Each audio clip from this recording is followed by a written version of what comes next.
প্রিয় বন্ধুরা, ভাবধারা চ্যানেলে আমি সুভাষ। আজ আপনারা দেখছেন তৃণমূল দলে সিপিআইএম এবং কংগ্রেস দল থেকে কিছু মেম্বারের যোগদান, সেই যোগদান পর্ব এবং সেই যোগদান পর্বের বিশ্লেষণ। লোকসভা ভোটের মুখে আজ মঙ্গলবার বেনিয়াগ্রাম অঞ্চলে দেখা গেল সিপিআইএম এবং জাতীয় কংগ্রেস দলের ভাঙন।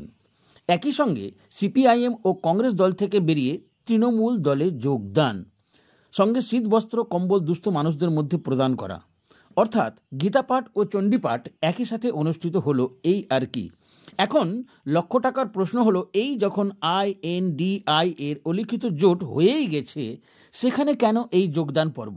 উল্লেখ্য, ফরাক্কা ব্লকে মোট 9খানা পঞ্চায়েতের মধ্যে কেবলমাত্র একটি মাত্র গ্রাম পঞ্চায়েতের বোর্ড গঠন করেছিল বিজেপি, সিপিআইএম এবং জাতীয় কংগ্রেস জোট। সেটি হচ্ছে একমাত্র ফরাক্কার মধ্যে বেনিয়াগ্রাম পঞ্চায়েত।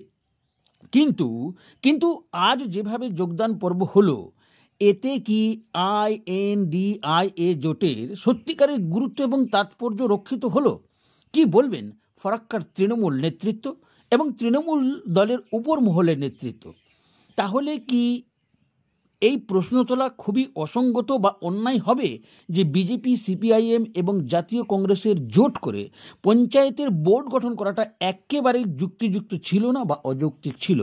নাকি ফরাক্কার বিজেপি অপরিণত মস্তিষ্কের বেনিয়াগ্রাম অঞ্চলের নেতৃত্ব আজকের এই পরিস্থিতি বা পরিণতর জন্য সম্পূর্ণভাবে দায়ী? তিনি কি জানতেন না যে লোকসভায় একমাত্র বিজেপি ছাড়া বাকি বিরোধী দলগুলি একত্রিত হয়ে বিজেপির বিরুদ্ধে লড়াই করবে? পঞ্চায়েত নির্বাচনে সেখানকার মানুষ তৃণমূলকে নির্বাচিত না করে গ্রাম সভায় তৃণমূল বিরোধী জোটকে পছন্দ করেছিল, জোট করে পঞ্চায়েতের বোর্ডও গঠন করেছিল। পঞ্চায়েত ভোটের আগে বারবার বিধায়ক মনিরুল ইসলাম বলেছিলেন, যারা নির্দল প্রার্থী হবে বা তৃণমূলের বিরোধী দলের প্রার্থী হবেন, তাদের কাউকেই তৃণমূল দলে নেওয়া হবে না। অথচ আজকে দেখা গেল হাতে ঝান্ডা ধরিয়ে স্বয়ং তিনি অন্য দলের জয়ী হওয়া গ্রামসভার মেম্বারদের তৃণমূল দলে যোগদান করালেন। এতে করে কি প্রমাণিত হলো? প্রমাণিত হলো এটাই যে বিধায়ক মুখে যে কথা বলেন সেটা কিন্তু কাজে তিনি করেন না। ব্লক সভাপতি অরুণময় দাস সিপিআইএম, কংগ্রেস এবং বিজেপিকে অশুভ শক্তি বা শত্রু বলে ওনার বক্তব্যে প্রকাশ্যে বলেছেন। তাহলে অশুভ শক্তিকে যোগদান করিয়ে সেগুলোকে সঙ্গে যোগদান করিয়ে তাদেরকে সঙ্গে সঙ্গে কি শুভ শক্তিতে পরিণত করে ফেললেন? রইল ফরাক্কা ব্লক তৃণমূল সভাপতির কাছে প্রশ্ন। চলুন, ভাবধারা চ্যানেলে আমি সুভাষ, আমার সঙ্গে দেখতে থাকুন আজকের যোগদানের কিছু চিত্রসহ যোগদান পর্বের বিশ্লেষণ। যোগদান সভায় ছিল না একটা যোগদান পর্বের ফ্লেক্স বা পোস্টার। দেখা গেল তিনি তড়িঘড়ি যোগদান করিয়ে মঞ্চ থেকে নেমে চলে যান। এইভাবে যদি তৃণমূল দল, সিপিআইএম এবং কংগ্রেসের গ্রামসভার মেম্বারদের নিজের দলে যোগদান করাতে থাকেন, তাহলে সত্যি কি দলের গ্রাসরুট লেভেলের সিপিআইএম এবং কংগ্রেসের কর্মীরা INDI এর পক্ষে লোকসভার নির্বাচনে ভোট করাবেন? প্রিয় দর্শক বন্ধুরা, রইল আপনাদের কাছে প্রশ্ন। মূল উদ্দেশ্য ছিল যে বেনিয়াগ্রাম অঞ্চলের 2জন সিপিএম এবং 2জন কংগ্রেসের মেম্বার তারা আজকে আমাদের দলে যোগদান করলো, এবং একজন কংগ্রেসেরই প্রতিদ্বন্দ্বী ছিল, 2 ভোটে হেরেছিল, সেও আজকে আমাদের তৃণমূল কংগ্রেসের মমতা ব্যানার্জির উন্নয়নে সামিল হওয়ার জন্য তারা যোগদান করলো। ফারাক্কার 9টা পঞ্চায়েতের মধ্যে 8টা পঞ্চায়েত আমাদের দখলে ছিল, একটা ছিল বিরোধীদের দখলে, বেনিয়াগ্রাম।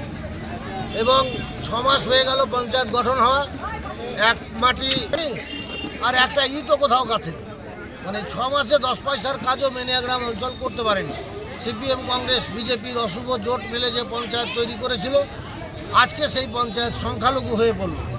আমাদের 13টা মেম্বার ছিল, আজকে যোগদান করলো 4টা, অর্থাৎ আমাদের 17টা মেম্বার হলো, এবং বিরোধীদের 13টা মেম্বার রয়েছে। কাজে মানে সরকার পক্ষে যারা, তাদের 13টা মেম্বার রয়েছে। কাজে তারা সংখ্যালঘু হয়ে পড়েছে। এবার আইনি পথে আমাদের যেভাবে পঞ্চায়েত গঠন করা দরকার আমরা সেভাবে করব। 4জন যে যোগদান করলো তারা কি রানিং মেম্বার? রানিং মেম্বার, 2জন সিপিএম এর, 2জন কংগ্রেস। তাদের নামগুলো কি? একটা রঞ্জন, রাকিব, সুনীল আর লুৎফর বোধহয় প্রতিনিধি। এমনি বিরোধী শূন্য ছিল, যে 2-4টা ছিল সেগুলো চলে আসছে। কাজেই বুঝতেই পারছেন যে লোকসভার ভোট তৃণমূলের অনুকূলে ফারাক্কায় মানে বিরোধী শূন্য অবস্থাতেই হবে। তো দরকার হলে অ্যাডমিনিস্ট্রেটর বসিয়ে আমরা কাজ শুরু করব। তাহলে কি উপপ্রধান যে জয়েন করলো আপনাদের আজকে, তো উপপ্রধান কি উপপ্রধানে থাকছেন? অবশ্যই থাকছে। কি নাম উপপ্রধানের? রাকিব সিং।